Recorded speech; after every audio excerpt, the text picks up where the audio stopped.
പാലക്കാടൻ കുമ്പളങ്ങ ചിക്കൻ കറി എങ്ങനെയാണ് ചെയ്യുന്നതെന്ന് നോക്കാം. അപ്പോൾ അതിന് വേണ്ടിയിട്ട് ഞാനിവിടെ ഒരു പാൻ ചൂടാവാൻ വേണ്ടി വെച്ചിട്ടുണ്ട്. അതിലേക്ക് അല്പം ഓയിൽ ആഡ് ചെയ്ത് കൊടുക്കുക.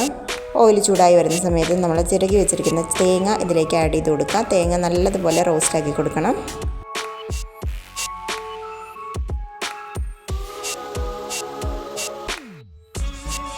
തേങ്ങ വറുക്കുന്നതിൻ്റെ ഒപ്പം തന്നെ നമ്മൾ 2-3 ചെറിയ ഉള്ളി കൂടി ആഡ് ചെയ്ത് കൊടുക്കുക. നല്ലൊരു ടേസ്റ്റ് കിട്ടും. അതേപോലെ തന്നെ പെരിഞ്ചീരകം, കുരുമുളകും കൂടി ആഡ് ചെയ്ത് കൊടുക്കുക.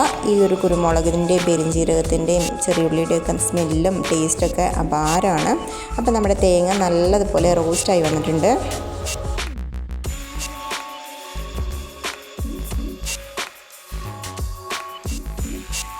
ഇതെല്ലാം ചൂടാറിയതിന് ശേഷം മിക്സി ജാറിലേക്ക് മാറ്റി നന്നായിട്ടൊന്ന് അരച്ചെടുക്കാം. നമ്മളൊരു പാനിലേക്ക് എണ്ണ ഒഴിച്ച് കൊടുത്ത ശേഷം സവോളയാണ് ആഡ് ചെയ്ത് കൊടുത്തിരിക്കുന്നത്. സവോളയ്ക്ക് പകരം നിങ്ങൾക്ക് ചെറിയ ഉള്ളി കൂടി ആഡ് ചെയ്ത് കൊടുക്കാവുന്നതാണ്. സവോള നല്ലതുപോലെ വഴറ്റിയെടുക്കുക.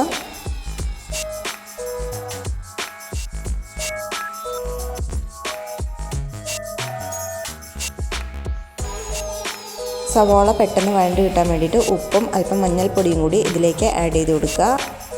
സവോള നല്ലപോലെ വഴണ്ട് വന്നതിന് ശേഷം നമ്മൾ ഒരു തക്കാളി ഇതിലേക്ക് ആഡ് ചെയ്ത് കൊടുത്തിട്ടുണ്ട്. സവോളയും തക്കാളി നല്ലതുപോലെ വഴണ്ട് വന്നു കഴിഞ്ഞിട്ടുണ്ടെന്നുണ്ടെങ്കിൽ നമ്മളിതിലേക്ക് പൊടികളാണ് ആഡ് ചെയ്ത് കൊടുക്കാനുള്ളത്. ഞാനിവിടെ 2 സ്പൂൺ മുളക് പൊടിയും 2 സ്പൂൺ മല്ലിപ്പൊടിയും 2 സ്പൂൺ ചിക്കൻ മസാലയാണ് എടുത്തിട്ടുള്ളത്. അതോടൊപ്പം തന്നെ 1/2 സ്പൂൺ ഗരം മസാല കൂടി ചേർത്ത് കൊടുക്കുന്നുണ്ട്.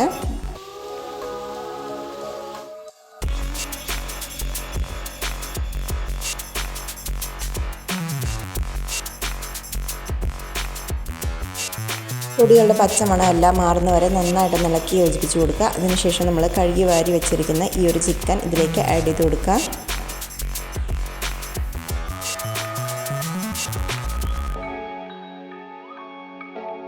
ചിക്കനും മസാലയെല്ലാം തന്നെ നന്നായിട്ട് സെറ്റായി വരുന്നവരെ ഇളക്കി യോജിപ്പിച്ച് കൊടുക്കുക. അതിനുശേഷം ഒരു 5 മിനിറ്റ് റെസ്റ്റ് ചെയ്യാൻ വയ്ക്കുക. 5 മിനിറ്റിന് ശേഷം നമ്മൾ 2 സ്പൂൺ വെള്ളം ഒഴിച്ച് നന്നായിട്ട് തന്നെ ഒന്ന് വേവാൻ വേണ്ടി വയ്ക്കുന്നുണ്ട്.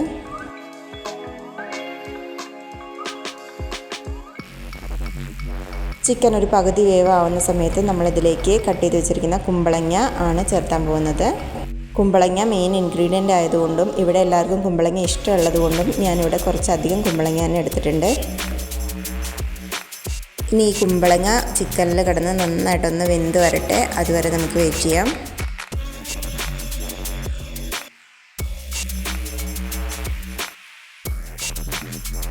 ചിക്കനും കുമ്പളങ്ങയും എല്ലാം തന്നെ നന്നായിട്ട് വെന്ത് വരുന്നുണ്ട്.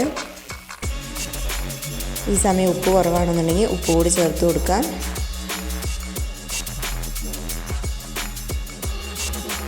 കുമ്പളങ്ങ ഒരുപാട് വെന്ത് പോയിട്ടുണ്ടെന്നുണ്ടെങ്കിൽ ടേസ്റ്റ് ഉണ്ടാവില്ല. അപ്പോൾ കുമ്പളങ്ങയുടെ വേവ് കറക്റ്റാക്കി തന്നെ എടുക്കാൻ ശ്രദ്ധിക്കുക.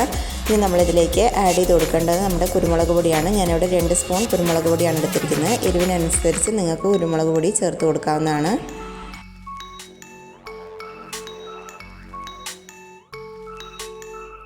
കുമ്പളങ്ങ നല്ലതുപോലെ വെന്ത് വന്നിട്ടുണ്ട്. ഇനി നമുക്കിതിലേക്ക് നമ്മൾ അരച്ച് വെച്ചിരിക്കുന്ന ഈ ഒരു തേങ്ങയുടെ മിക്സ് ആഡ് ചെയ്ത് കൊടുക്കുക.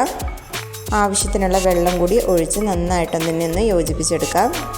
അപ്പോൾ നമ്മുടെ ഈ കുമ്പളങ്ങ ചിക്കൻ കറി ഇഷ്ടമാണെന്നുണ്ടെങ്കിൽ ലൈക്ക് ചെയ്യാനും ഷെയർ ചെയ്യാനും കമൻറ്റ്സ് അറിയിക്കാനും മറക്കാണ്ടിരിക്കുക. നമ്മുടെ ചാനൽ ആദ്യമായിട്ട് കാണുന്നവർ ആരെങ്കിലും ഉണ്ടെന്നുണ്ടെങ്കിൽ ഒന്ന് സബ്സ്ക്രൈബ് ചെയ്തെടുക്കുകയാണ്. തൊട്ടടുത്തുള്ള ബെല്ലൈക്കൺ എനേബിൾ ചെയ്യുകയാണെന്നുണ്ടെങ്കിൽ ഞാനിടുന്ന വീഡിയോസിന് നോട്ടിഫിക്കേഷൻ നിങ്ങൾക്ക് ലഭിക്കുന്നതാണ്. കറിയെല്ലാം നല്ലതുപോലെ സെറ്റായി വന്നിട്ടുണ്ട്. അപ്പോൾ ഈ സമയം ഉപ്പ് കുറവാണെന്നുണ്ടെങ്കിൽ ഉപ്പ് നോക്കിയിട്ട് ആഡ് ചെയ്ത് കൊടുക്കാവുന്നതാണ്. ചോറിൻ്റെ ഒപ്പം നല്ലൊരു കോമ്പിനേഷനാണ്. എല്ലാവരും ട്രൈ ചെയ്ത് നോക്കുക. താങ്ക്